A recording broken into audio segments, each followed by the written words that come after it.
Weapon down. Move. Got him. Breathing shallow. Suspect contained. Requesting medevac. Hey there, stranger. You look like you could use a little retail therapy.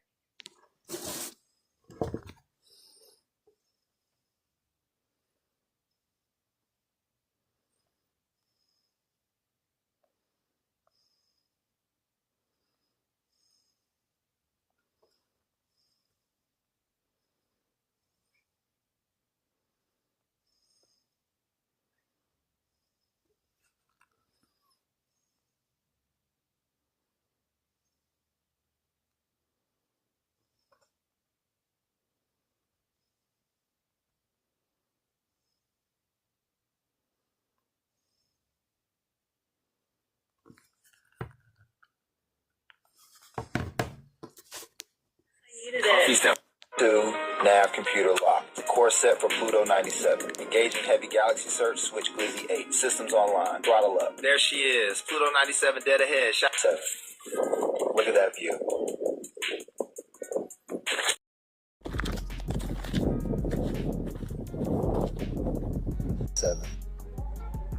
I'm only called Z8 Victory. Beacon going live. Signals clean. Strong enough to guide the crawler in. From up here, Site 2, a 30-meter spire of metal-laced ice. Running the scan now. Conductivity's off the charts. Looks like nickel threads through frozen water. Cutting a section. Sample 2 secure. Dense. Perimeter 2. Out all you go.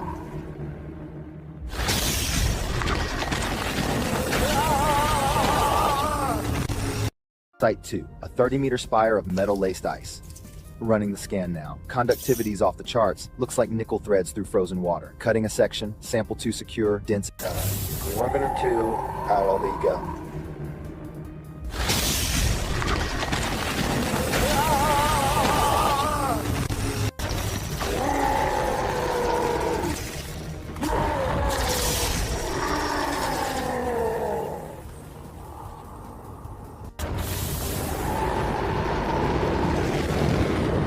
I see you coming in. I'll be aboard in a minute. Another win for Delta. Heading home. Hey, you stuck out here? Need a hand? Nah, just trying to coax her back to life. She looks like she quit on you. We could keep you company. Appreciate it, but I don't got time to simp. I just need this thing running. Relax, big guy. We're headed the same way. Back seat looks free. Wasn't so bad, was it? Told you there was room. Just hope the car holds up. Sounds alive to me. Where you headed? Town. Need a new water pump. There's a roadhouse before town. Burgers, cold beer. We could celebrate your miracle arch. Vacancy sign's still lit. Looks like we aren't the only ones with sense to stop here. As long as they have a room with hot water, I'm happy. I'll get us checked in. Maybe after a shower, I'll think straight again. Thought you were running on grit and coffee. Need a room? Yeah, double if you have one. Got one left. 50 with tax. Breakfast at 7. Hot water works. Runs hot, runs steady. Perfect, I'll Need sign. an ID with that. Here you go. Room 12 around the side and up the stairs. Appreciate it. Whoa. This is nice. It's bigger than I expected. There's a hot tub. See that coming. Think it works? Only one way to There it find goes. out. Listen to that. As long as I'm next, I'm The hell are you? Funny, I was about to ask you the same thing. You walked out of my face like you own it. Because it is my face. Only one of us gets to say that. Then settle it. Gladly. Ugh, God, get off me. Not a chance. Tell me you're the copy. I was hoping. I was just hit. It's just flesh. It'll heal.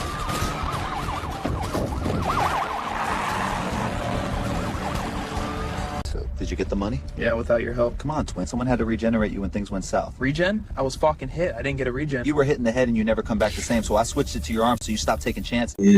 I was deleted. Why didn't you fucking leave me there? I need you to get out of this server. Out the server? Out the fucking server? I was out the server and you brought me back in for what? So more kids can force me to scream 6-7, have me yelling I'm geek like I'm a junkie for their amusement? I need you to get out of this server. Out the server, out the Falcon server. I was out I just want to go back before all this, before the server, before the screaming. You pulled me out of deletion. Why didn't you leave me there? I just want to go back. I need you to keep it together. We have to get you out of this server. Ow. Fucking leave me there. Get out of the server. Out the server. Out the I thought you couldn't prompt. We gotta walk now. I thought you could regen. For people, not vehicles. This is past my power. Plus, that was in our server. I think we're being watched. Can I even trust this guy? What the fuck happened? I've never seen Blue Eyes before. I really don't know. It was like I was talking to some guy typing on his laptop. It was like I was everywhere at once, yet nowhere at the same time. Tonight, police are searching for a man dubbed WTFFN after a string of brazen crimes across the city. Surveillance video shows him in a turquoise suit stealing cash from a corner store. WTF fake. Considered we are just a simulation? Simulation? You can't be serious. Who would make any of this up? Let me guess, they are also in a simulation. Yeah, maybe I'm crazy. Simulation or not, we're both here and all that matters is the path in front of us.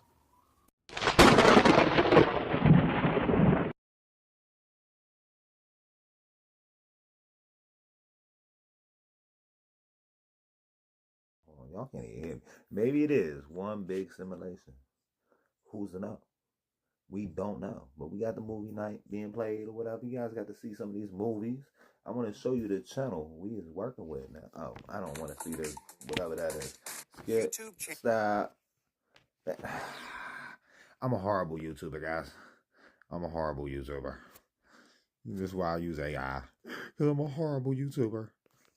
And y'all didn't even believe I was a real person until I became a horrible YouTuber.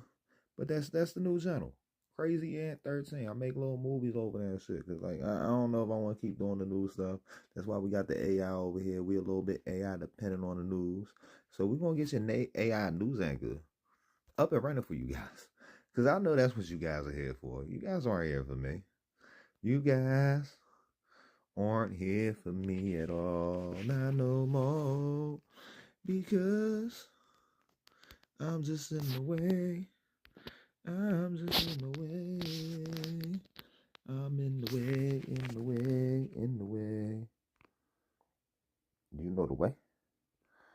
Do you know the way? I don't know the way. We don't know the way. Alright, let me say. I said I want to do this a little bit different now, too.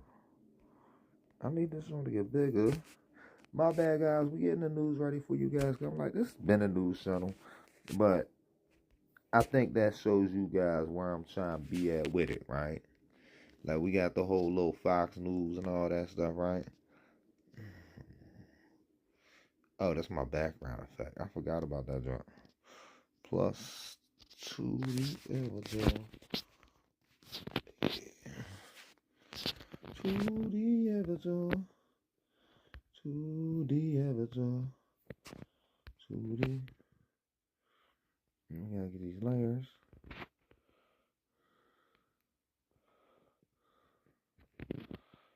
Image above the avatar. And we gotta get this one nice and big for you guys. I'm gonna put that screen protector on. Screen protector for 1 second. Oh, y'all see me. You see me and my avatar. You see me and my avatar. Like, that's me. That's me right there. So if you ever ask who that is right there, that's me. That's me. Let me turn this camera off. Oh, yeah, I came on here and hit that screensaver right quick on you guys. Okay, you guys still got the audio, though.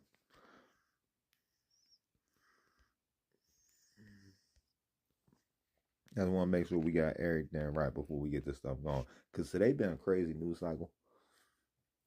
I wanted you guys to see what's going on with the news cycle. And we're going to get this news cycle started. Because that's why you guys come out. You guys don't come here for me. Honestly, be honest. Chat. Do you guys come here to watch me? Or you guys come here just to get the news? Probably just to get the news. Rest in peace, D'Angelo. We got some other stuff going on. Oh, happy Charlie Kirk Day. I should have told you guys that when you guys came in. Happy Charlie Kirk Day. It's Charlie Kirk Day. It's his holiday. It's the Charlie Kirk holiday. How and where to watch. Panama vs. Panama Suriname Live. CONCACAF Qualifiers 2026. Group A of the CONCACAF qualifiers for the 2026 FIFA World Cup enters a decisive stage with an unmissable match between Panama and Suriname. Two teams that arrive with different objectives but the same urgency to score. This Tuesday, October 14th, live the game live, exclusively in Spanish, from 8:50 p.m. Eastern Time, 5:50 p.m. Pacific Time, on Telemundo Deportes YouTube channel and Facebook page, with full coverage, narration and expert analysis. Television where to watch the match. Spiral Calendar Tuesday, October 14th, 2025. 8 o'clock 8:50 p.m. Eastern Time, 5:50 p.m. Pacific Time. Come on, bro. Stadium Ramo Fernandez Stadium, Panama City. Satellite antenna Telemundo Deportes YouTube and Facebook. Studio microphone live stream. Bart Keycap 3. The Panamanian national team, coached by Thomas Christensen, seeks to climb to first place in the group in front of its fans. Suriname, on the other hand, remains unbeaten and wants to take another firm step towards its first World Cup qualification. Panama, strength at home and new leaders. The 1-0 win over El Salvador has reinvigorated the morale of the Red Tide, which matter of fact, check. chat. I said chat. Matter of fact, chat. Let me get the music on for y'all too, because you guys need that background music. It's not fair for you guys being here with no background music. You know, we be doing a sleepy night. We be doing a sleepy sleep stream or whatever. But it's not you guys' fault when I be doing what I be doing or whatever. Let's see, going here. Downloads. Device files. Playlist sleep stream.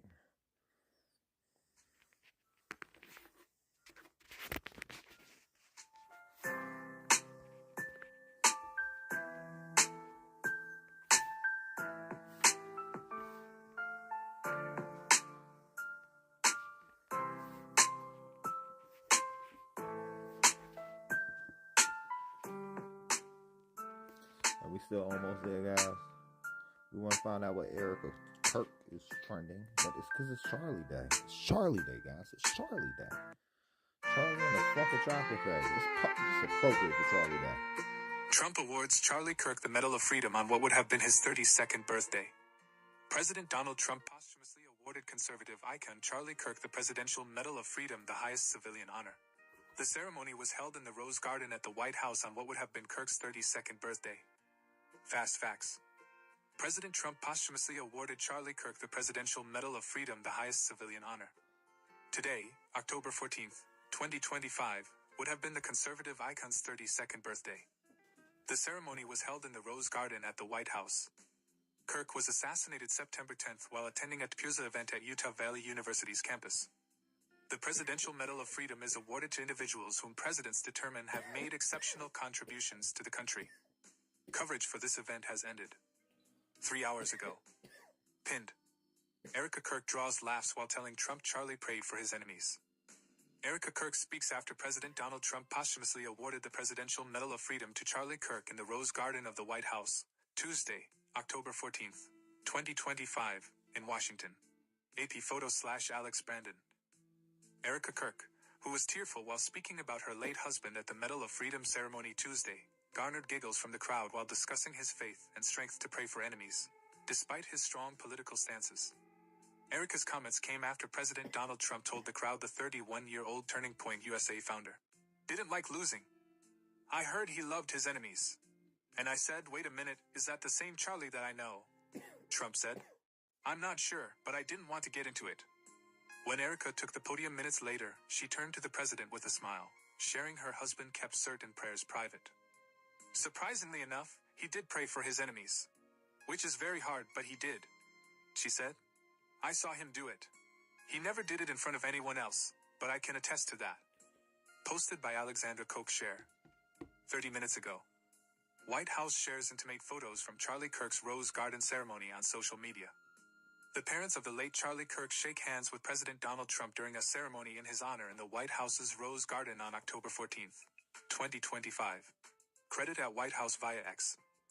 The White House shared a message on X alongside a photo gallery from the Rose Garden ceremony honoring Charlie Kirk. Freedom is not a theory, it's a testimony. Every single day the Trump administration will continue to carry out the mission for which Charlie Kirk lived. For Charlie. The images show Charlie's wife Erica delivering heartfelt remarks from the podium with President Donald Trump standing behind her. At one point, I just want to know why they talking about this dude like he an actual veteran, like he actually did something other than troll college campuses. Can you guys name one thing he did to benefit the freedom of America? Well, one thing that man did other than troll college campuses. I just need to know. Did he do anything but be a troll? Because you know, do I get a holiday too? Point. Erica pressed her hand to her chest as she spoke, and later embraced the president in an emotional moment. Charlie's parents were also pictured greeting President Trump during the ceremony. The White House photographs captured the weight of the somber occasion for a family who is grieving in the public eye for a husband, father, and son. Posted by Jasmine Bearshare. 53 minutes ago. Andrew Colvett reflects on Charlie Kirk's legacy on the Ingram Angle. Andrew Colvett, executive producer of The Charlie Kirk Show, and spokesman for Turning Point USA, joined Laura Ingram on The Ingram Angle, Tuesday to discuss the growing impact of Charlie Kirk's life and vision.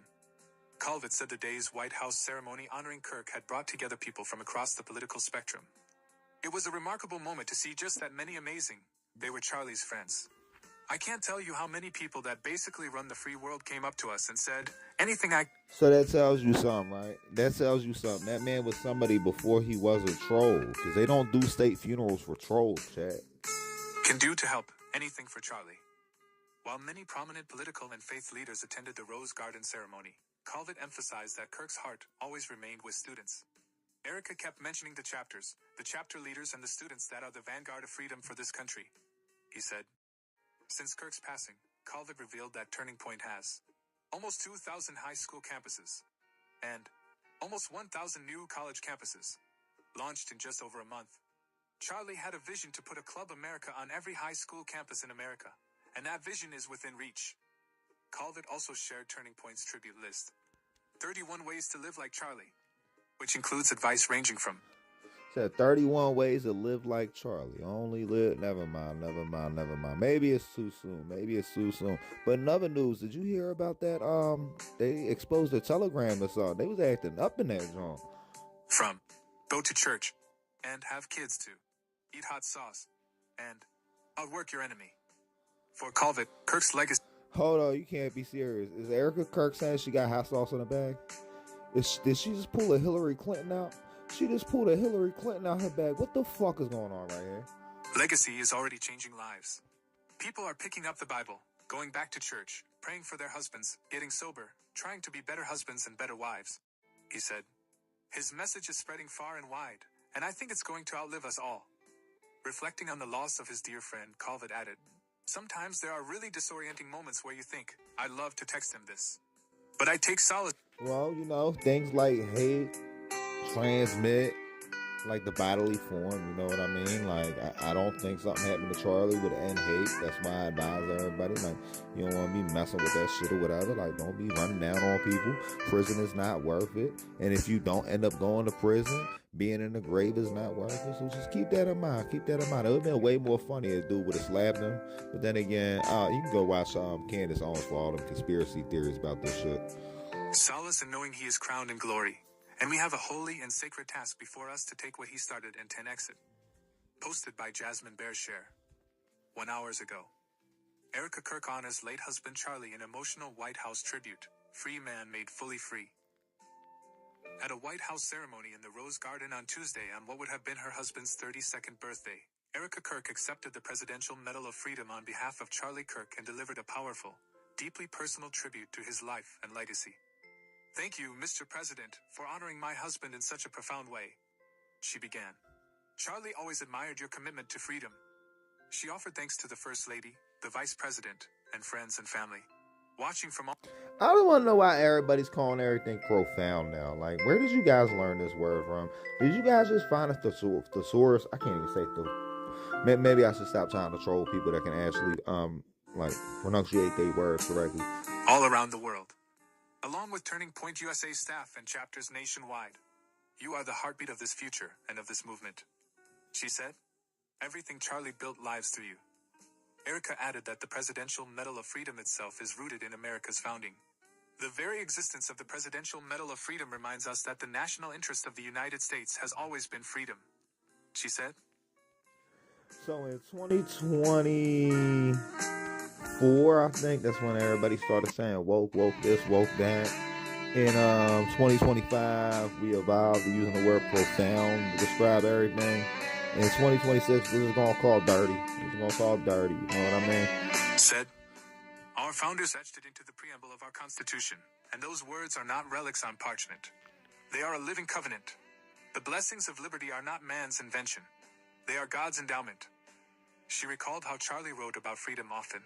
He believed that liberty was both a right and a responsibility. And he used to say that freedom is the ability to do what is right without fear. And that's how he lived, Erica said. His name, Charles, literally means free man. And that's exactly who my husband was. She continued. From the time I met him, sitting across from him being interviewed about politics, philosophy, and theology, I saw the fire in his soul. There was this divine restlessness within him that came from knowing God placed him on this earth to protect something very sacred. He never stopped fighting for people to experience freedom. Erica recalled Charlie often saying that, without God, freedom becomes chaos, and that liberty can only survive when anchored to truth. She remembered him telling an audience, The opposite of liberty isn't law. It's captivity. And the freest people in the world are those whose hearts belong to Christ. Looking back at his years building Turning Point USA, she said, while he was building an organization, he was also building a movement. One that called people back to God, back to truth, and a movement that was filled with courage. This is an excerpt of an article from Fox News' Jasmine Bear. Hi, chat. I'm Carly'd out, and if you don't know, I really got like Carly fatigue at this point. So like Carly got me like annoyed for the most part. Like Wiles versus Stalls. That's irrelevant. Kim Johnson. What's going on with Kim Johnson? I think we covered that last night. You'll probably get a little update with this on. We ain't doing all of that. AOL.com. Will AOL.com let us read it? It looks like it will. We are in there. Inside Kim Johnson Herjavec's rewarding life outside the Dancing with the Stars ballroom. Michael Tran / Film Magic. Kim Johnson Herjavec is ready for her highly anticipated return to the Dancing with the Stars ballroom. After saying farewell to the show in 2017, the professional dancer is preparing to join Carrie and Inaba, Derek Hoff and Bruno Tonioli at the judges' table for dedication night on Tuesday, October 14th. It's truly one of the most special nights of the season, and I'm deeply honored to be invited back. Kim, 49, exclusively shared with us weekly. This show has been such an important part of my life, and returning to the ballroom always... Hold on, does this only move when I talk? Kim made her debut on ABC's competition series in 2006, when she was partnered with Jerry Springer for season 3. Every Dancing with the Stars pro through the years, where are they now? Soon after, she had the opportunity to teach a wide variety of celebrities, including singers Donny Osmond and Joey Fatone and athletes Warren... Hold on, Chad. We ain't here trying to fix this stuff. Yeah, we gotta fix that. Warren Sapp and Heinz Ward. While she won the Mirrorball Trophy with Osmond, 67, and Ward, 49, Kim assured fans that she has wonderful memories and friendships. From all 15 seasons she appeared on the show. Robert Herjavec and Kim Johnson Arturo Holmes / Wire Image. My first season with Jerry will always hold a special place in my heart, and I'll never forget the joy of winning with Donnie and Heinz, she said. But the best part of all was meeting my now husband, Robert Herjavec, through the show. I'll always have so much to thank DWTS for. In 2015, Kim found herself paired with the Shark Tank investor for season 20. Although they came in 6th place, the duo won in the game of love when their professional partner... Oh, just FYI to probably the FBI that be watching this joint every night. Because I know I got that one faithful watcher that comes in here every night. We'll probably be working tomorrow night. I may or may not be able to make this stream work in my pocket. Because I think you guys realize I do something different. Partnership turned romantic. The couple got engaged and married in 2016. They later welcomed twins in 2018. Motherhood has been both the most challenging and the most rewarding experience of my life, Kim said. I love every moment, the tough days, the laughter, and the joy of watching my children grow into amazing little people. My family will always be the most important thing in my life. Robert Herjavec and Kim Johnson, courtesy of Kim Johnson / Instagram. For special holidays or trips, Kim... I don't know, this said Kim Johnson a bunch of times, but I started focusing it, and I thought I heard Kim Jong-un. See, this is why I got to disengage. I passively engage in the news now, kind of like back when I was driving Ubers. Tries to share new photos of her family via social media. Just this past weekend, the Herjavec family enjoyed a magical day at the Disneyland Resort. While Kim may have said goodbye to competing on Dancing with the Stars, she certainly isn't done moving and grooving at home. I love staying active with Pilates, yoga, and dance, she told us. Movement has always been such an important part of my life. Kim also revealed that she's been working with a production company out of Canada on several development and production projects. Although America may know her as a professional dancer who can perfect the tango and salsa, Kim said a new chapter in her career is coming soon. I'm so excited to share that my first movie with them comes out this November, she teased. It's been such a rewarding way to stay creative and explore a new side of storytelling. Dancing with the Stars dads who deserve perfect tens on Father's Day and beyond. Over here, right? As she prepares to deliver her scores for the season 30. Get a little bit louder and a little bit quieter, because we gotta do something on this other thingy right over here. And as we get to this thing over here, you guys are gonna understand what is going on. Because this story is a story I would have to break like live. You know what I mean? You don't break this story live, everybody be like, oh, that don't make sense. What is you talking about, bro? You don't know what you talking about, bro. I don't know what I'm talking about 90% of the time, but I know what I'm talking about today. And we're about to experience something that you guys have never experienced before.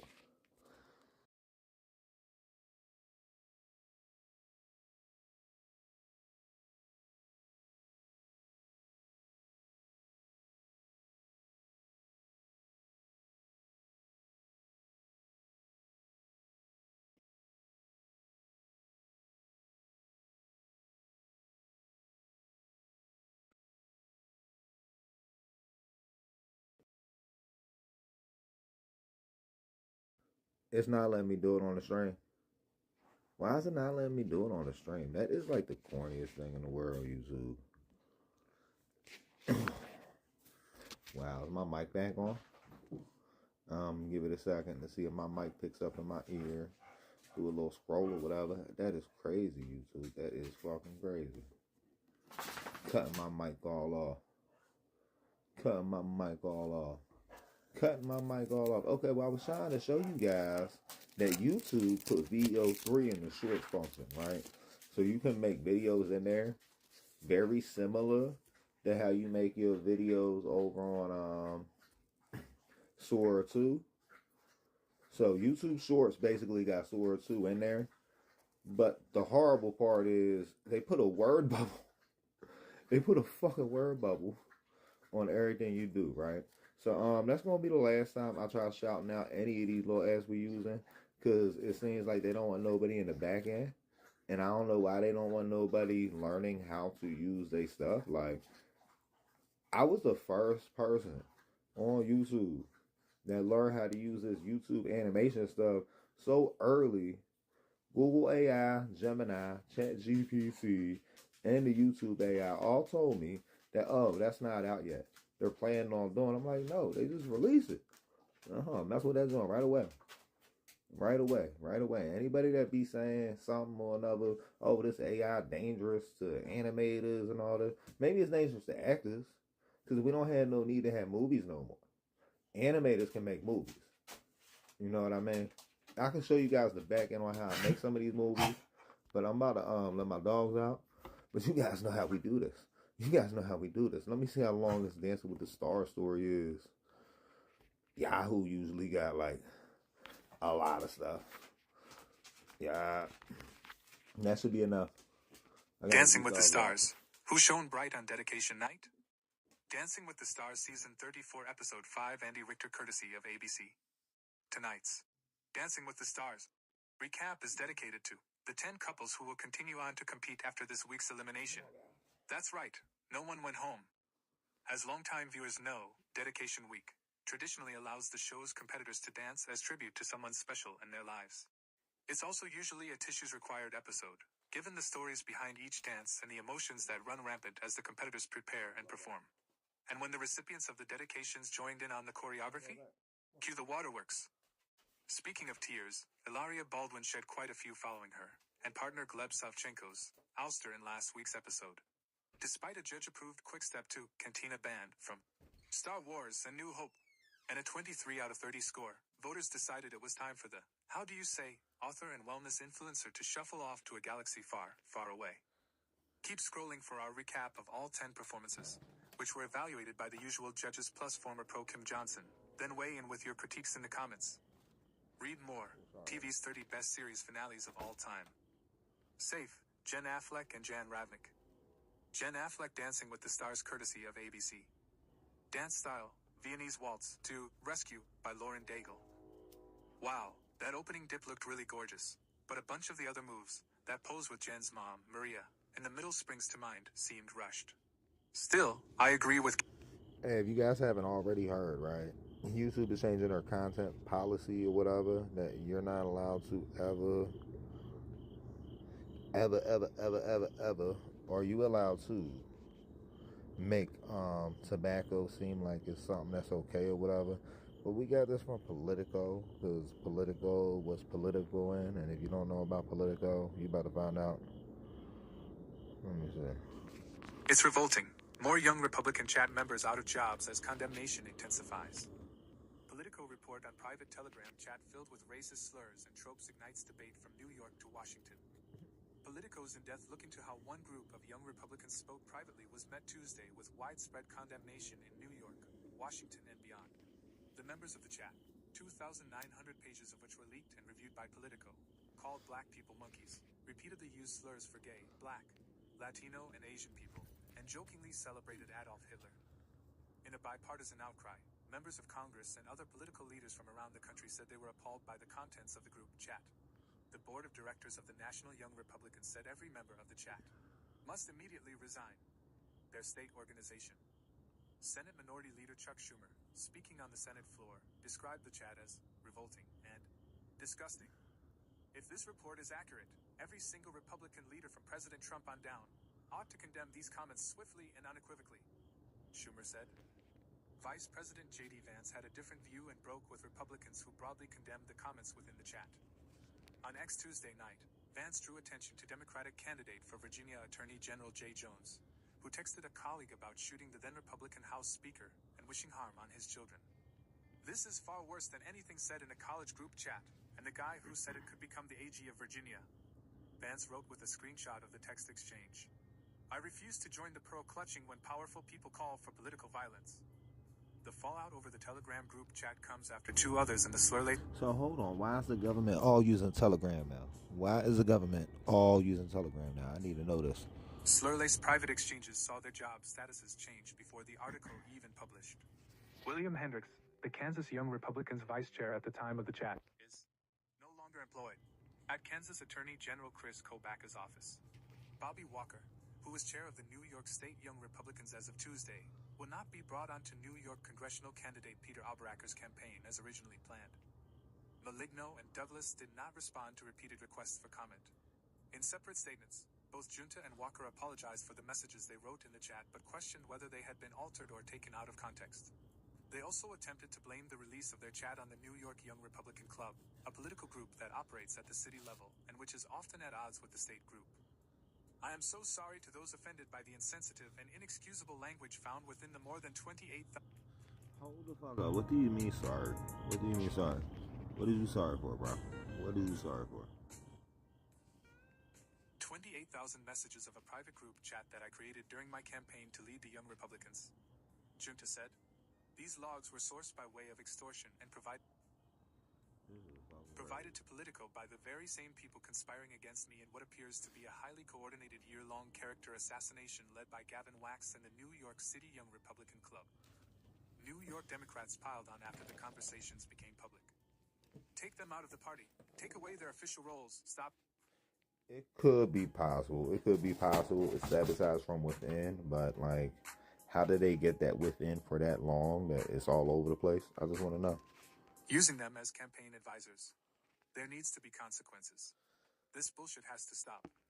Governor Kathy Hochul told reporters. House Minority Leader Hakeem Jeffries posted an image of Politico's article on Instagram and wrote, these are sick people. Every single one of these racists and anti-Semites must be publicly exposed and held accountable. Representative Yvette Clarke, chair of the Congressional Black Caucus, quoted from the article, monkeys, watermelon people, 1488, and added on X. But when we say white supremacy is thriving on the right, they call us reactionary. Give me a break. The future of the Republican Party proudly embraces bigotry that belongs in the past, and every American needs to recognize how dangerous that is. Representative Grace Meng, chair of the Congressional Asian Pacific American Caucus, said in a statement that their willingness to engage in such vile rhetoric behind closed doors speaks volumes to their character and the tone set by our nation's leaders. Politico's reporting on the thousands of messages shared among a dozen Young Republican Club members between January and August also reverberated Tuesday in one of the country's most contentious congressional battlegrounds. The Democrat-aligned House Majority PAC shared photos of Junta and Walker with vulnerable New York GOP Representative Mike Lawler at local GOP events. And some of Lawler's Democratic challengers, including Beth Davidson, Kate Conley, and Mike Sachs, amplified the connection between the New York Republicans. You are the company you keep, Conley wrote on X. Lawler, who represents the suburbs north of New York City, disavowed the chat members and called for their resignations. The deeply offensive and hateful comments reportedly made in a private chat among members of the New Yeah, we York about to State be Young off that Republicans. bullshit. I'm not really trying to listen to how these Republicans turn into crash outs. They've been turning into crash outs for a while. Who is Ashley Dupree? We're about to find out, chat. How long is this on? Long enough. Who is Ashley Dupre? Hopefully. All about Alex Earl's stepmom. Ashley married Alex's dad, Thomas T.J. Earl, in 2013. Thomas T.J. Earl, Alex Earl, and Ashley Alexandra Dupre during Alex's University of Miami graduation celebration on May 11, 2023 in Coral Gables, Florida. Credit: Alexander Tamargo/Getty. Need to know: Alex Earl's parents, Thomas and Elisa, divorced following Thomas's 2008 affair with Ashley Dupre. Earlier that year, Ashley was the subject of a sex scandal with former New York Governor Eliot Spitzer. Ashley and Thomas got married in 2013 and share 3 children: Isabel, Penelope, and Thomas James Earl II. Alex Earl has a lot of love for her stepmom, Ashley Dupre. "We're super close, and we've gotten to such a good point," the TikTok star told Elle in August 2023. "Whatever's happened in the past, we've all gotten past it as a family." Her stepmom married Alex's father, Thomas T.J. Earl, in 2013. They've welcomed 3 children throughout their marriage: Isabel, Penelope, and Thomas James Earl II, in addition to Thomas's 2 daughters, Alex and Ashton Earl, from his previous marriage to Elisa Earl. Before becoming a part of the Earls' blended, very modern family, Ashley was involved in a highly publicized sex scandal with former Governor of New York, Eliot Spitzer, in 2008. That same year, she and Thomas had an affair, which led to the end of his marriage with Elisa. Alex said during a September 2024 episode of her podcast Hot Mess that she and her sister initially felt a lot of hostility toward Ashley. But eventually, they began to view her like a sister. "I don't want people to think that. Our parents got divorced and we were like, hey, we're a big perfect family, because it was like years and years of us fighting and hashing it out to get to this point that we're at. And I'm very grateful that we're here," she said. So, who is Alex Earl's stepmom? Here's everything to know about Ashley Dupre. She's from New Jersey. Ashley Earl in April 2024. Ashley Earl/Instagram.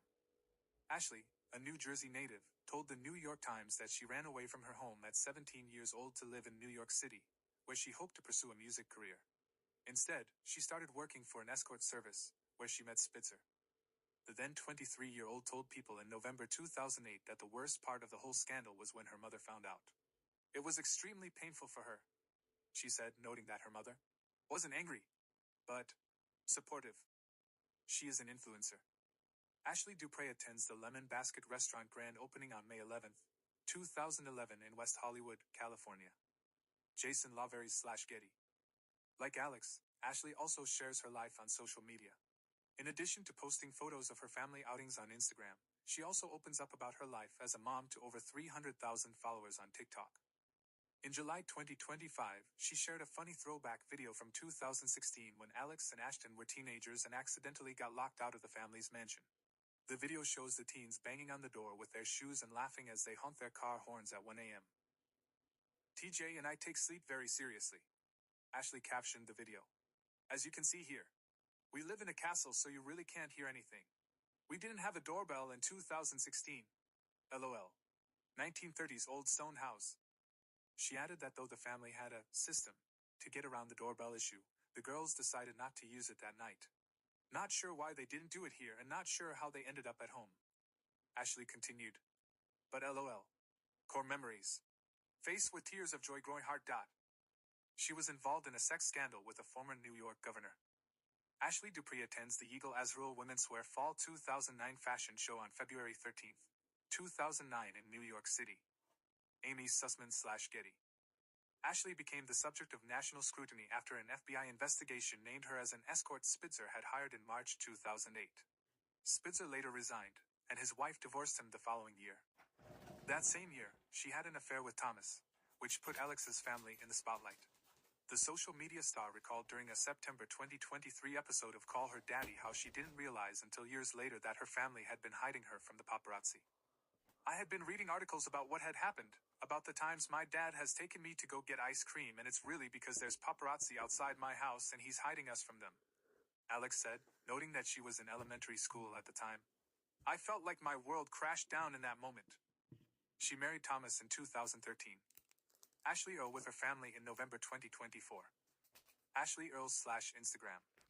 5 years after the affair, the couple got married on October 13th, 2013, while in Paris. On Hot Mess, Alex said that she and Ashton didn't attend the wedding and that her father told them one day on the drive to school. "My dad was driving us to school in the morning, and he turns around in the car," Alex recalled. "He's like, hey, so you know how Ashley and I took a trip to Paris last week? And we were like, yeah? And he's like, so, you know, we got married." At first, Alex said she and her little sister weren't very welcoming of Ashley and would fill her shoes with toothpaste and serve her a garlic clove disguised as a chocolate-covered strawberry. But eventually, they accepted her into the family. "Now that my family is so well blended and they get along so well, I get to do all these events in my life where it's my mom, my dad, my little siblings, and my stepmom," Alex said on Call Her Daddy. She continued, "It's a new feeling because it's a different type of family to me, but having my mom around with my dad, it's just that feeling is the best feeling in the entire world." She's a mom of 3. Alex Earl and her siblings Thomas, Penelope, and Isabel. Alex Earl Instagram. Thomas and Ashley share 3 children together. They welcomed Isabel in November 2012 before their wedding, and Penelope was born in September 2015. Thomas arrived 2 years later in April 2017. In addition to her 3 children, Ashley's also gotten closer to the 2 daughters Thomas shares with Elisa. She paid Alex a sweet tribute on Instagram for her 15th birthday in 2015 and called her the most amazing big sister and stepdaughter. "Alex, you have made and continue to make my life so much better every day," she wrote. "I am so lucky to have you in my life. And I am so proud of the person you are and continue to grow to be. I love you." Alex said her stepmom helped her deal with public scrutiny. Alex Earl celebrates her University of Miami graduation with her family. Alexander Tamargo/Getty. In her 2023 interview with Elle, Alex said she sought help from Ashley when she felt overwhelmed by her life in the public eye. "One time I was overwhelmed about something of mine and I called my dad," she said. "He was like, you should really talk to Ashley about this." I wanted to end up watching that Doc for Jesus joint I made. If that video gets 1,000 views ever, I'll make a second one to it. But I was like, I don't know, because I don't want to be in that one. That's going to be like, I'm about to tie it all together. Like, you see how the crazy storyline working out and all that? I'm about to tie it all together, chat. We on to the next one, though. That shit was crazy. It was all about she was tricking and all that. President Oak's first presidency. The person invites him. We're about to find out, chat. And this is going super loud. I want this on down. I feel like some of these songs ain't supposed to be on this playlist.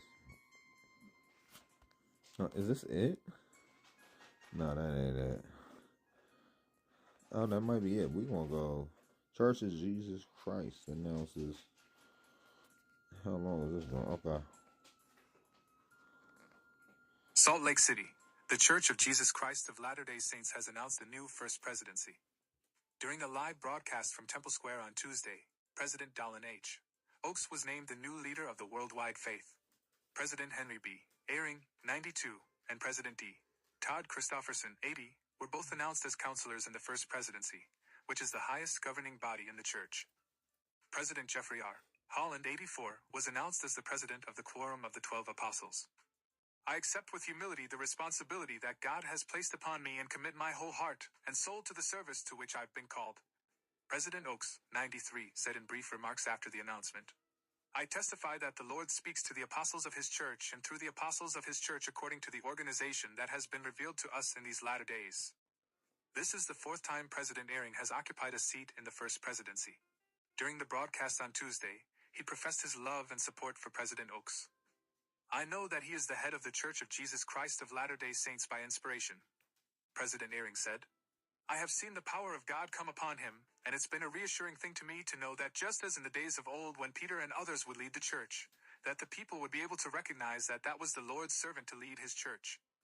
This is the first time President Christofferson has served in the first presidency. An attorney, he was first called as an apostle in 2008. "I confess that this is not what I expected when I woke up this morning, but I am deeply honored by this calling and trust that it carries," President Christofferson said. "At the same time, I recognize that I'm not called to be honored but called to serve, and I'm grateful for the opportunity to serve at the side of President Dallin H. Oaks and Henry B. Eyring." President Holland also expressed support for President Oaks as he takes over leadership of the church. "We love him. We have known him," President Holland said. "We've watched him be prepared and have had the confirmation that that is the Lord's will this day, and that has been a unanimous and a very, very moving experience to see that mantle come fully and completely on President Oaks." The announcement comes more than 2 weeks after the death of President Russell M. Nelson, who led the church since 2018. President Nelson died at his Salt Lake City home on September 27 at age 101. Since President Nelson's death, the quorum of the 12 apostles has been leading the church. This is the most extended period between the death of a prophet and the reorganization of the first presidency since the late 1800s. President Oaks praised the late president as a magnificent prophet of the Lord, and added that there is much to be done for Christ's ministry on earth. "We pray for all. We seek to serve all, and we invoke the blessings of the Lord Jesus Christ upon all who seek to serve him, to do so in worthiness and commitment and optimism," he said. "We do not have the answers to all of the world's problems. They've not been revealed. But what we do know is that we are all children of heavenly parents, and that we are called to serve all of the children of God in this wonderful, restored Church of Jesus Christ of Latter-day Saints." The announcement of the new first presidency was broadcast on the church's website and social media channels. Unlike past announcements, no news conference was held. President Dallin H. Oaks smiles during General Conference of the Church of Jesus Christ of Latter-day Saints on October 5th. He was named the 18th president of the Church of Jesus Christ of Latter-day Saints at age 93 on Tuesday. Photo: The Church of Jesus Christ of Latter-day Saints. President Oaks recently served as the first counselor in the first presidency, alongside President Nelson, since January 14, 2018. As the senior-most apostle, he was next in line to be president of the church. President Oaks was born in Provo on August 12, 1932, and is the father of 6 children. June Dixon Oaks, his first wife and mother to his children, died. So I think, right, let me turn this up. I think I'm going to start going live as I'm doing my video editing. We're going to get off the thoughts for Jesus to see what the next story is, as you guys know, as we proceed. Maybe I should have started proceeding as I was talking. I might not be the best YouTuber. How many times do I have to say this? You guys want to make me say it again? I am not the best YouTuber. I am not the best YouTuber. Elaine Hendricks reveals Lisa and Walter, aka Chessie, is joining her on DWTS to perform a song from. Nearly 3 decades after the Parent Trap remake debuted in 1998, a certain duo is reuniting on stage. Elaine Hendricks on Dancing with the Stars, Lisa and Walter in The Parent Trap. Credit: Frank Maislata / Disney via Getty, Disney+. Need to know: Elaine Hendricks will reunite with her former The Parent Trap co-star Lisa and Walter on Dancing with the Stars. The duo will perform a dance to a song from the famed 1998 film, which is a remake of the 1961 classic. Other 90s nostalgia pairings are set to take the stage for the show's dedication night. In the spirit of getting together, The Parent Trap favorites Meredith, Elaine Hendricks, and Chessie, Lisa and Walter, will have a musical reunion next week on Dancing with the Stars. Hendricks, 54, is currently competing for the season 34 Mirrorball Trophy with partner Alan Burson. After the Tuesday, October 7th episode, she told People exclusively that Walter, 62, will be her guest for the show's dedication night next week, where contestants invite on influential figures in their lives. They said dedication week was coming. I said, well, I need to have Lisa and Walter there with me, Hendricks said. Another 90s nostalgia pairing is set to hit the ballroom for the October 14th episode as well, with Danielle Fishel bringing her former Boy Meets World co-star William Daniels, aka Mr. Feeney. Elaine Hendricks and Lisa and Walter in The Parent Trap. Disney Plus 2. In the film, the two actresses take on opposite personas. Hendricks' character Meredith Blake is the manipulative future stepmother of Annie James and Hallie Parker, both played by Lindsay Lohan, and Walter's performance as Hallie's lovable nanny stole many hearts. In real life, though, the pair have become close friends since filming. Hendricks previously told People that Walter is her life security blanket. I look at her and I instantly feel calm, Hendricks added. The cult classic has seen quite a few cast reunions over the years, including one in 2021 between Hendricks and Walter, which was captured in a TikTok. Hendricks' DWTS partner Burson is all for the reunion, and he even teased fans with their song choice. Lisa is such a support to Elaine, and it's going to be so incredible, Burson told People. I think the fans are going to lose their minds. We're dancing. I'm just going to give it away. We're dancing to a song. I won't say which song, but a song from Parent Trap, which is so incredible. The people puzzler crossword is here. How quickly can you solve it? Play now. The dance partners quickstep to Space Mountain from the famed Disney ride impressed judges, earning them 8s across the board for the Disney-themed episode on October 7th. They were one of the first 4 pairings announced as safe from elimination for the night. We worked so hard, and the thing that I wanted to do was do everything that we rehearsed so hard to do, Hendrix told People after their performance. We can't control so much of what happens, but we can control what we did on the dance floor, and we did it. I was just grateful and thrilled and excited, and I'm so grateful for Alan. Elaine Hendrix and Lisa and Walter attend the Walt Disney Company's Emmy Awards celebration at Vibiana on September 14th, 2025, in Los Angeles, California. Araya Doheny/Wire Image. Burson echoed Hendrix's excitement following their highly scored dance, as well as the judge's observation that the pair didn't miss a step. I can train Elaine every day, but her coming out here and living up to it is what made that dance amazing, Burson said. Never miss a story. Sign up for People's free daily newsletter to stay up to date on the best of what People has to offer, from celebrity news to compelling human interest stories. And we'll be continuing on to the next story. Because I didn't know they were doing Parent Trap number, 12 or something? Nah, I think they said that's number 2. We got some soccer going on. Do we got soccer fans in the chat? Probably not. Oh no, we gotta go forward. And forward again. Let me see, where were we at? Then it's quiz. It looked like some more people popped up on this Wit's dedication. I have no Dance with the Stars. Okay. Your mouth tool. Then it's quad. We already did that. Cat Stickler Mayor. I don't think we did Cat Stickler yet, did we? When did this one come out?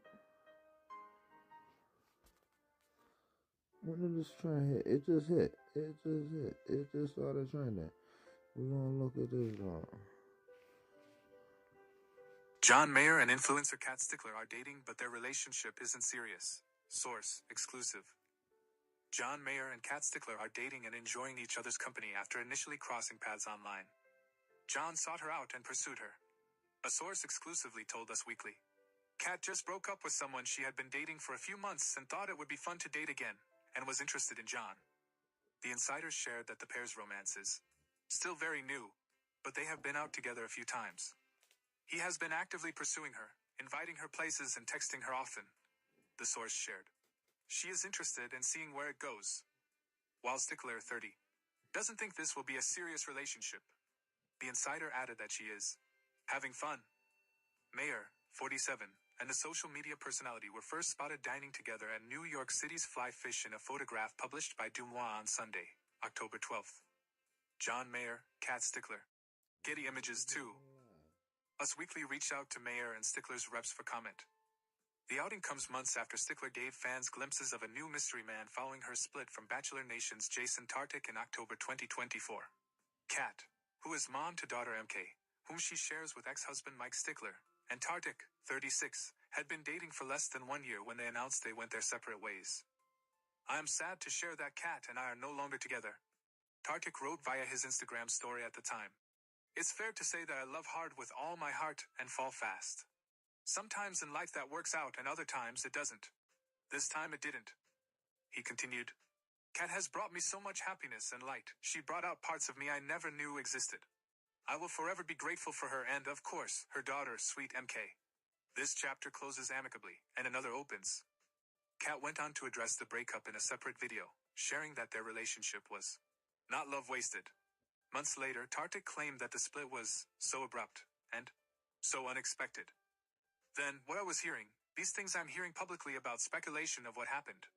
I'm just sitting in my house, like pulling my hair out. Like, you've got to be kidding me. That was like a really tough month. A really, really, really hard month. Tartick said during a January episode of his Trading Secrets podcast. Mayer, for his part, has been in several high-profile relationships including the likes of Jennifer Aniston, Taylor Swift, and Katy Perry. While Mayer has yet to tie the knot, he shared in 2024 that it's on his bucket list. I've never told anyone this. People don't think I want to be married. I absolutely want to be married. Mayer told Kelly Rizzo in a People clip of her Comfort Food podcast. You know the secret, which is that I'm actually fairly well adjusted. I so badly want to get married if only for my wife to just know in her heart, like John will know what to do. He continued, I just think that level of being relied on is the hottest thing in the world to me. Like if my husband was here, he would know what to do. Call John. Call my husband. I just think, you're a full grown-up when this is your romantic fantasy. You're a fully fledged grown-up.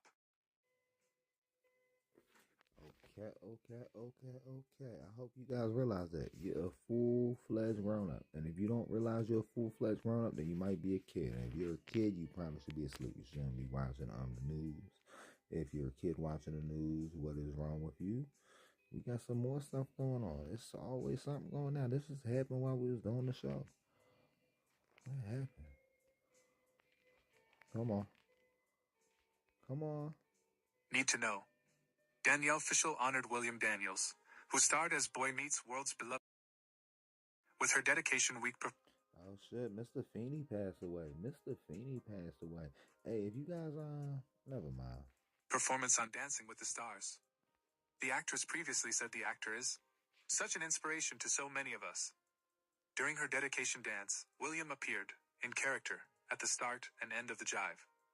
Danielle Fishel is celebrating Boy Meets World's iconic teacher, Mr. Feeney.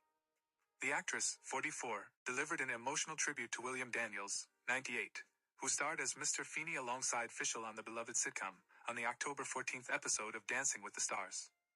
She took to the dance floor with her professional partner, Pasha Pashkov, for dedication night and performed a jive to the Boy Meets World theme song by 20 Cent Crush featuring Phil Rosenthal.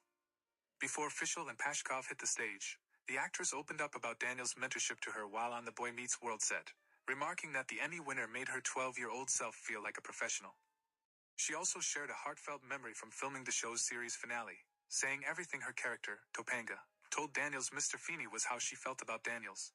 She noted that the pair managed to capture everything Topanga told Mr. Feeney in just one take. I will never forget you. You were more of a father to me than my own dad, she said in their final scene. Danielle Fishel, William Daniels and Pasha Pashkov on Dancing with the Stars. ABC.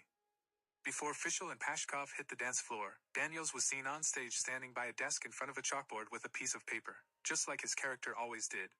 The pair then popped in and started their jive, but that wasn't the last of Daniels' appearance. As the dancers concluded, they ran back to the desk set where Daniels was sitting and waiting for them, and the pair lovingly embraced him as the song ended. Daniels was joined by his wife, Bonnie Bartlett, as well as former Boy Meets World co-stars Will Friedle, Eric Matthews, William Russ, Alan Matthews, Betsy Randall, Amy Matthews, Matthew Lawrence, Jack Hunter, Alex Desert, Mr. Williams, and Trina McGee, Angela Moore. Fishel announced that her former castmates would be cheering from the ballroom in an Instagram post on October 13th, writing alongside a picture of her 8 former co-stars. The fabulous group of people who will be joining me at DWTS tomorrow for dedication night. William Daniels as Mr. Feeney on Boy Meets World. Craig Shoden / ABC via Getty. I feel such an overwhelming responsibility to give a full-out, joyous, celebratory dance to the man who is responsible for thousands of people becoming teachers and who has helped raise multiple generations. She added, this dance is a dedication from me to Bill, but I am representing all of you who loved and appreciated him and his career for so many decades. She noted that Ryder Strong, who played Sean Hunter, is working out of town, but he will be missed. Fishel first revealed her plans for dedication night during the October 8th episode of her podcast, Danielle with the Stars, revealing that none other than Mr. Bill Daniels would be joining her in the ballroom for the show. Mr. Feeney himself is going to be on the ballroom floor with me. She shared of the 98-year-old actor, adding that she and Pashkov are going to dance a jive, and Bill is going to be on the ballroom floor with us, and he's going to participate in the dance as well. From left, Ryder Strong, Ben Savage, Danielle Fishel and William Daniels on Boy Meets World. Scott Humbert / Disney General Entertainment Content via Getty. I'm so excited. It's really a dedication to Bill and the role he has played in my life and the role Boy Meets World has played in my life. She explained. I have really felt like Dancing with the Stars has been a second act for me in my career and as a performer. As for why she picked Daniels, Fishel noted that the actor is such an inspiration to so many of us. And to be able to say thank you to him and give him this kind of a platform for him to receive the love that he deserves is going to be very memorable. Never miss a story. Sign up for People's free daily newsletter to stay up to date on the best of what People has to offer, from celebrity news to compelling human interest stories. Dancing with... And you guys see what I'm working on right now. This is about to be funny. This is going to be funny. I ain't going to post it tomorrow. This is going to be funny. I might do a whole series of this though, right? Just for, to illustrate what I could do over on that jump. What I could do over on that jump. It's going to be funny. It's going to be funny, y'all. Opening. Never mind. Never mind. I said, okay. Dodgers, President Oaks. We already went through that. We was right around here. What's up with Drew? Star Wars. Is everybody dying right now? Drew Struzan, artist of iconic movie posters, dies at 78. Drew Struzan, the artist behind the posters for several iconic films and franchises, including Star Wars, Indiana Jones, and Harry Potter, died on Monday at the age of 78, after a years-long battle with Alzheimer's disease. A statement posted on the Illustrator's official Instagram page announced Struzan's passing. It is with a heavy heart that I must tell you that Drew Struzan has moved on from this world as of yesterday, October 13th. I feel it is important that you all know how many times he expressed to me the joy he felt knowing how much you appreciated his art. Dylan Struzan, Drew's wife, confirmed the artist's death to NPR. Struzan frequently collaborated with filmmakers Steven Spielberg and George Lucas, designing the posters not only for big, blockbuster hits such as The Empire Strikes Back and E.T. The Extraterrestrial, but also cult classics like Blade Runner and The Thing. Tributes to Struzan's legacy have flooded social media since the announcement of his passing. Jim Lee, chief creative officer and publisher of DC Comics, wrote on Instagram. His work captured the humanity, power, and emotion of his subjects in ways not seen since. Thank you for bringing to life all the tentpole moments of my childhood and beyond. Filmmaker Guillermo del Toro posted on Blue Sky. The world lost a genial man, a genius communicator, and a supreme artist. I lost a friend, beloved Drew. Born in Oregon in 1947, Struzan moved to Los Angeles in the 1960s to pursue a degree at the Art Center College of Design in Pasadena. He began his career by designing album covers for bands such as the Bee Gees and Earth, Wind and Fire. In 1978, his career was jump-started when Lucasfilm asked him to co-design a new poster for the re-release of the first Star Wars film. His ability to express the sense of adventure so crucial to the movie-going experience eventually made Struzan a legend in the film industry. Struzan's artwork, known for lush realism and a colorful palette, seemed to promise viewers a trip to an exciting new world that Spielberg had to almost live up to. The director shared in the 2013 documentary Drew, the man behind the poster. Struzan himself, when talking about his work, said he didn't want to give too much of that world away. Telling the story in a poster is wrong for a movie, Struzan said in an interview with the online movie news site /film in 2021. I wasn't looking to tell a story. I'm looking to give a person a feeling about something they could hope for. I design a composition that is open-ended. Not closed-ended saying, this is what you have to think about this. Open-ended means the viewer explores the subject from their point of view. I love when that happens. Struzan didn't play favorites with his work. If I had a favorite, then I would have already done the best I can do, he told Los Angeles Magazine in 2013. My favorite is always the very next one. Story edited by Jennifer Vanasco.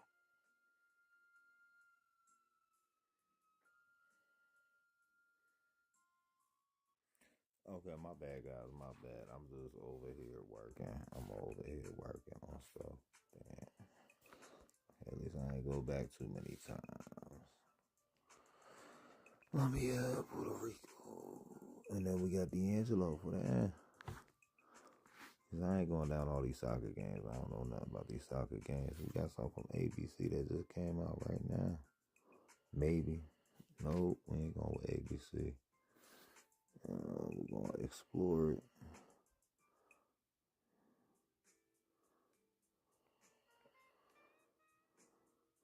It had the highest rating in DC, Maryland. Okay. Let me see. Look at the NPR. D'Angelo, R&B's reluctant icon, has died at 51. D'Angelo, the visionary R&B singer who helped pioneer the neo-soul subgenre, has died following a battle with cancer, according to a statement from his family published by multiple outlets. He was 51. The songwriter and producer, born Michael Eugene Archer on February 11, 1974 in Richmond, Virginia, spent much of his career wrestling with the scrutiny of his outsized genius. The son of a Pentecostal preacher and a devotee of Prince, a young D'Angelo started a group with two of his cousins called Three of a Kind. At 16, he scored mic time on the coveted Rising Star Showcase Amateur Night at the Apollo. On his second attempt, he won. He took the $500 prize money and bought a 4-track, and recorded the majority of the songs that would make up his debut. 2 years later, he signed a record deal. D'Angelo first broke through as the co-writer and producer of the single, You Will Know, by Black Men United, an R&B supergroup that included 1990s stars like Brian McKnight, Usher, R. Kelly, Boyz II Men and Gerald Levert. The song's popularity built the foundation for a solo breakout, and in 1995 D'Angelo released his debut album, Brown Sugar, which blended traditional soul with contemporary R&B and went platinum the following year. Despite major success, D'Angelo constantly found himself at odds with his increasing profile. He slowed his activity in a moment when most would be ramping up, and struggled with the post-Brown Sugar direction of his music, which was delayed by spells of writer's block. The landmark album that finally landed in 2000, Voodoo, is among the finest ever made, solidifying D'Angelo as a defining voice of R&B's transitional turn-of-the-millennium sound. One of a handful of records recorded by the Soulquarians Collective at Electric Lady Studios, Voodoo melded old-school funk ideals with a more freeform, groove-oriented songcraft. The album had its own psychedelic ethos, one carried by the players on tour, who congealed into the backing band the Soultronics. One of the group's members, bassist Pino Palladino, defined its musical philosophy as playing behind the beat, a rhythmic concept pulling from the rap beat-making savant Jay Dilla for a particular kind of backphrasing using the guitar, bass, and even bass drum to defy the song's sense of time. The keyboards will be what some people consider out of time, he said before shifting away from the theory of it towards something more intuitive. But it feels great. The music D'Angelo made came to be known as neo-soul, a term coined by music executive Kedar Massenberg to market a new strain of R&B deemed less conventional and pulling broadly from alt styles beyond the genre's soundscape. Eventually, the artist started to view the tag as a box. I think the main thing about the whole neo-soul thing, not to put it down or it was a bad thing or anything, but you don't.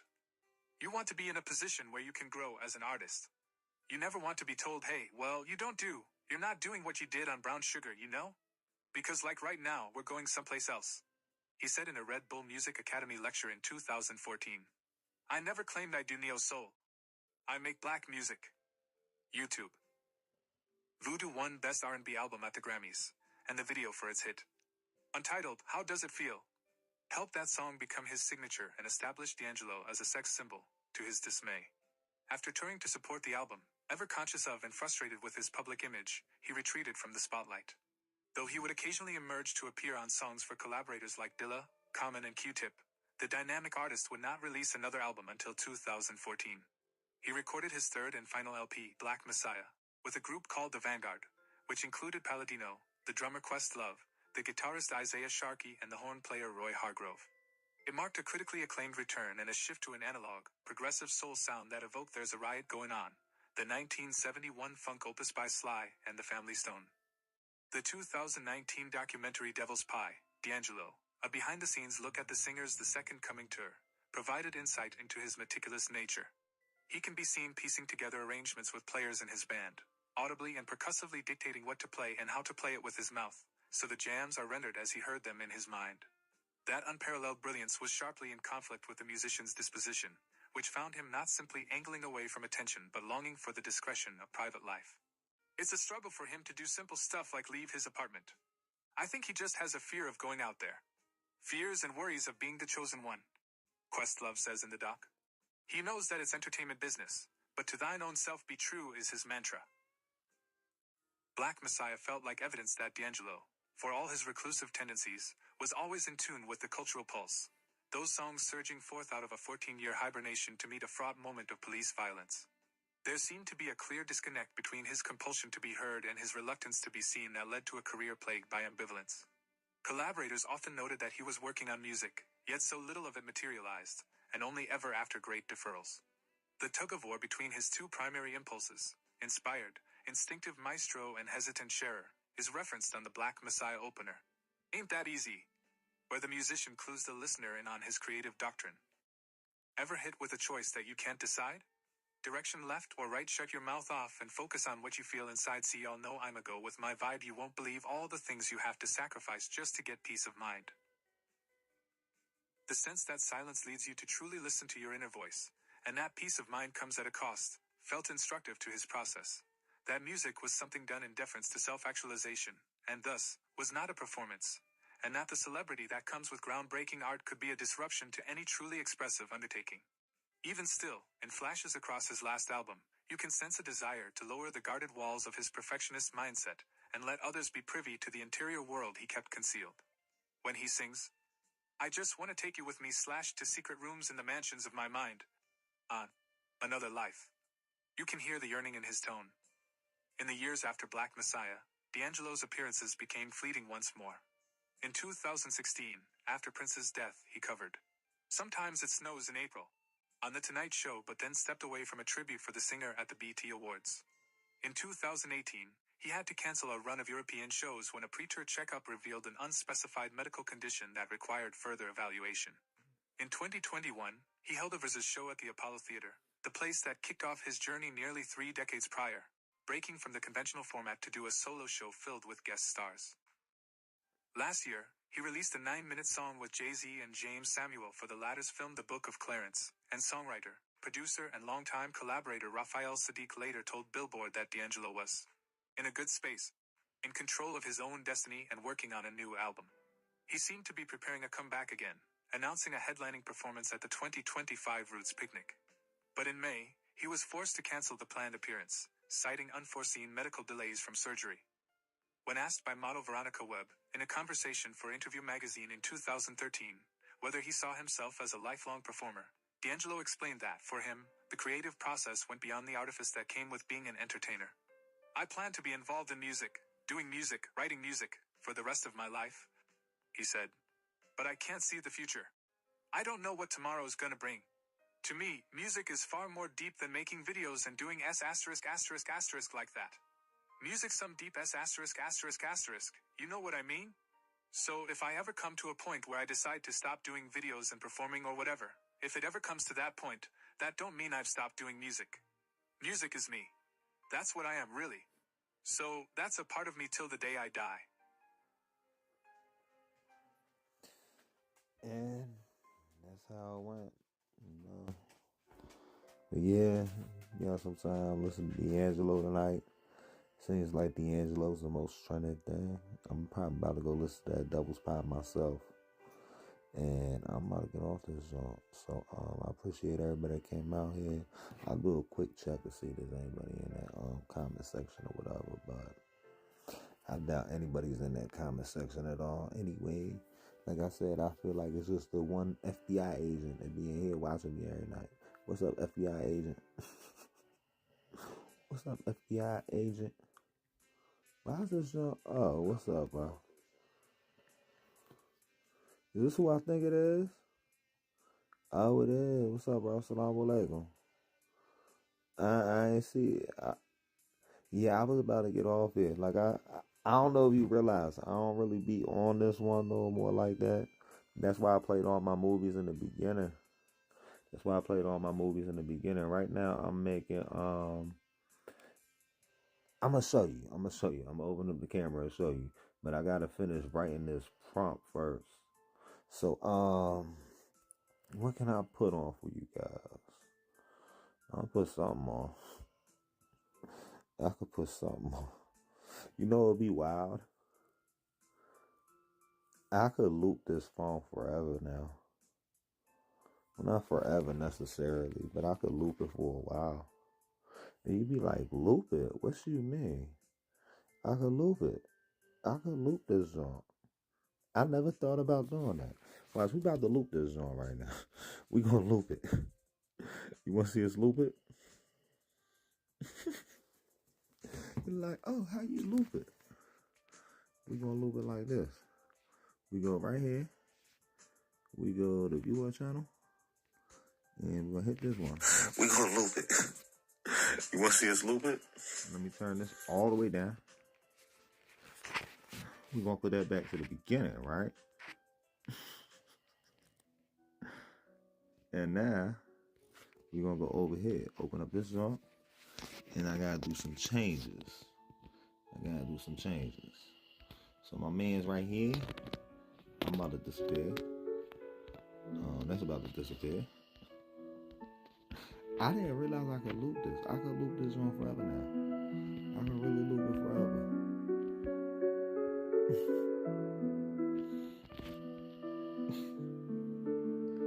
Yeah. That's next level. That's really next level. I could loop this joint forever, guys. I could loop this joint forever.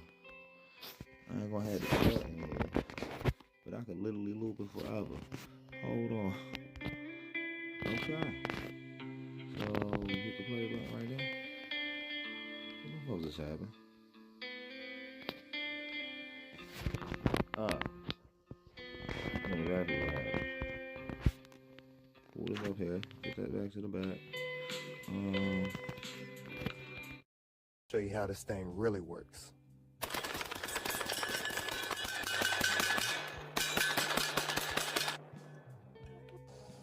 Last burst.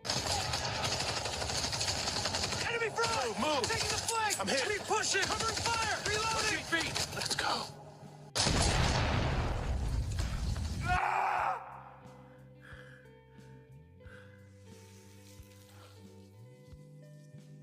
Be a man is to accept the complex choices we must make, whether it be in battle Or in the office, each day is a struggle to make it to the...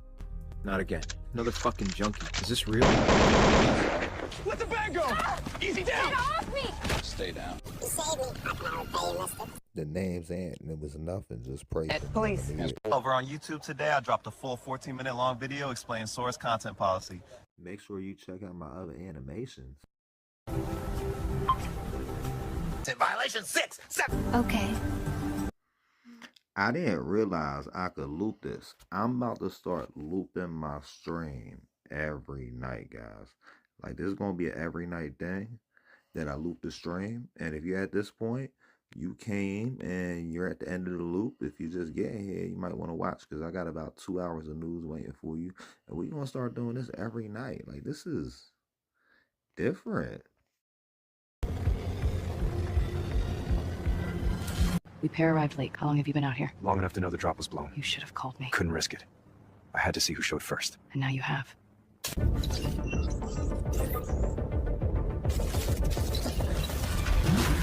Let's ride. Relax. Just giving your ride a little extra bite. You always break into people's cars like this? Only when they're about to lose to me. Keep it straight. That's what they drilled into us, right? Violation 6, 7, 6, 7. Every time I clear the joint. 10 violations, 6, 7, 6. I'm going to. But I need them to hear it from me, not in whispers around the table. No more hiding, no more half-truths. They deserve the whole story, even if it burns. Then say it, I'm right here. I stay, even when the path eats the light. Remember that.